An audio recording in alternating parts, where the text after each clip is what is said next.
ছোট্ট মনি ঘুম ভাঙে, রোদ্দুর হাসে জানালায়। চড়ুই বলে উঠো বন্ধু, দিনটা যাবে খেলায় খেলায়। মা দেয় ডেকে গরম দুধ, বাবা হাসে পাশে।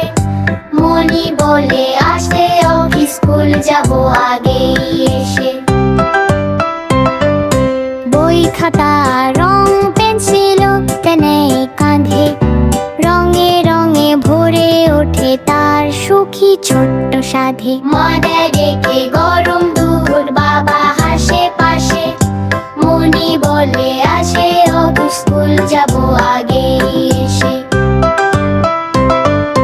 বন্ধুদের সাথে খেলাধুলা, গান গায়ে সবাই মিলে। শিক্ষক হাসে বলে সবাই, তুমি আজ কত সুন্দর শিখলে। মা দেয় ডেকে গরম দুধ, বাবা হাসে পাশে। মনি বলে আসবে